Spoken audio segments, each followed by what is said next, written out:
The EMO UK curriculum is mainly for home study. Could you elaborate on how this is implemented? Well, when you enter a new degree, you're given access via our private sites to your curriculum. As I've said before, that involves receiving a new handbook, a series of lectures and a series of exercises that you're supposed to perform at home.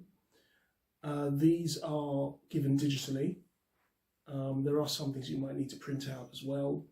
Most of our members create like a private kind of ritual area in their homes for this practice, but you can do it in a corner of your living room if necessary. That works too. And you practice this, you record your results in a diary, and then that diary is analysed at least once every 6 months.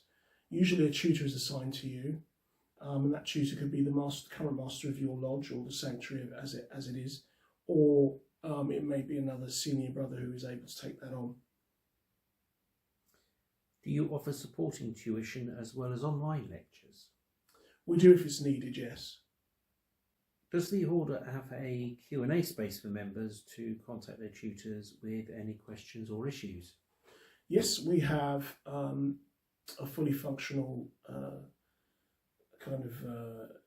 email space, a note space where people can write messages to each other and get instant responses to their questions.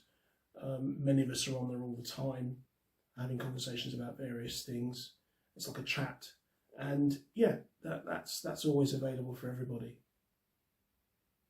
Do you operate or permit any form of buddy system or mentoring? Generally speaking, there is always an officer of the lodge that's responsible for people in a particular degree. In the symbolic lodge, for instance, the junior warden looks after all the apprentices. So that is always something that's implemented in every degree all the way through.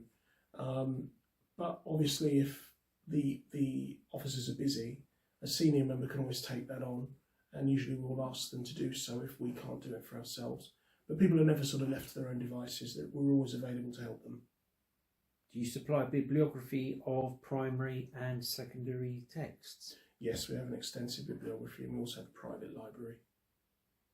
How strict is the criteria for drafting the required degree essay or lecture? For instance, is it a set subject heading, or can your members choose their own subject for the essay? The set heading is usually that the essay has to be something to do with the degree itself that they've just experienced. But how that's interpreted can be quite broad. They can pick any aspect of the degree and write about it if they feel they have enough material to write a solid lecture about it. Or it can be about the degree in general. It can be about their personal feelings about it, but they should be including symbology to demonstrate that they've understood what they've been through and that they've analysed the symbolism and have come to a conclusion about its meaning. And when it comes to conclusions, there's no right or wrong. Freemasonry is certainly about free thought, and these symbols, one of the great things about them is that there are multiple ways of interpreting them. So we're not necessarily expecting one particular set of answers. I think there are some things that are quite clearly wrong, but there are many more things that are all equally correct, depending on how they're framed. When would a degree essay be due for submission?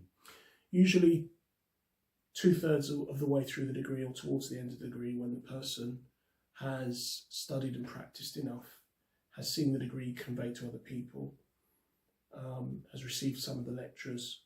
There are some lectures that are delivered in the lodge as well. And they feel that they have grasped enough to be able to write an essay they're confident will be of use to them. Who critiques the work? Usually the master of the lodge, the senior brethren, sometimes myself, depending on how much workload there is. So it depends, but it's always somebody who is in a senior position in the order and who knows enough about the subject to be able to give a reasonable reaction to the work.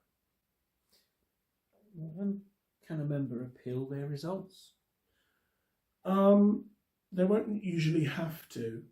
The critique that's given will always be fair and will always be focused on specific things, never on a personal opinion of the material. It will always be on something that is inaccurate. Say somebody uses an inaccurate date, or misspells a word, or mixes up the terminology, or confuses the structure of their essay. It will usually be things like that that are critiqued, and that really can't be appealed because it's a factual problem. So generally speaking, there is no appeal. We do have an absolute sort of agency to decide who can progress and who can't, because it isn't just the essay alone that determines that progression. Does the order allow lectures and discussions in open lodge in general? Yes, we certainly do. Are there practical exercises such as meditations, rituals and energy work to do at home? Yes, it's straight from the first degree you're given things like that to do, and they become increasingly more complex or deeper as you progress through the degrees, but even in the first degree there are exercises, usually in blue ink, in some of the lectures that you're supposed to perform. There are symbols for you to contemplate. There are ritual, if you like, passages that Masons use, catechisms, to remember aspects of the symbolism that you're expected to read and to absorb, and some parts you're supposed to also memorise and you're tested on them. How are these practical exercises assessed or tested? Usually in open lodge, or we will ask you questions about them. In terms of the energetic exercises, because you're supposed to fill in a diary, the details of how you experienced them and what you went through and how you feel they affected you. Those of us who've practiced these things for many years beforehand will know where you are with them, and that's the expertise that we offer. Are the meditations related to Eastern practices? They have lots of similarities. It's possible to relate them comparatively if you're interested in doing so, but our teaching is very much from a Western basis. So although there are lots of parallels, lots of similarities, some elements are identical, the symbolism and the structure is always very much based in our Western alchemy. Does the energetic practice have any similarity to other systems such as Reiki or Shiatsu? In terms of how it's applied, there can be some similarities. The use of a symbolic structure overlaid on the body is very similar. The focus on particular points upon the body is very similar. And some of the applications may be similar, but some are certainly different. So there are elements that you can understand if you have a comparative knowledge. Say you've been through a Shiatsu course, so you know how to practice those things, or Reiki.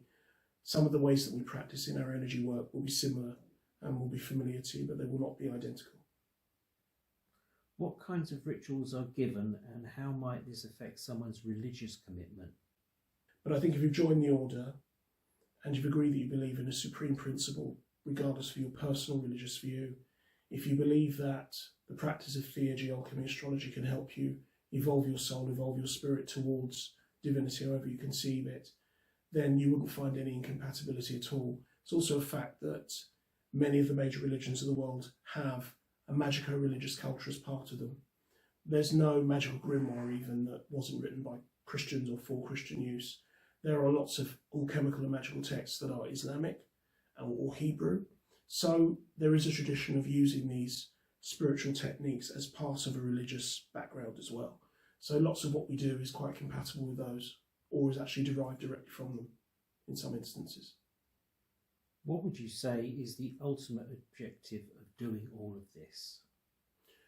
To evolve yourself, to open the parts of you that are closed, to strengthen your connection to nature, to the cosmos, and to that ineffable principle that's behind it, to find the parts of yourself that do not change, that are eternal, to be able to be more sensitive to life around you, including people, and gain a greater sense of boundary and the importance of boundary, to develop your natural powers and senses, both physical and non-physical, to gain knowledge and techniques and tools that will allow you to implement that knowledge in a way that empowers you and helps you to empower other people, to gain an understanding of why it's important to be of service to others, why we focus on compassion, love, light, life, liberty as our main principles, why that's so important, and to gain wisdom, which is an organic process of growth and happens over time, for some very quickly and for others over many, many years, sometimes decades, depending on what they're developing. But the wisdom always comes to you.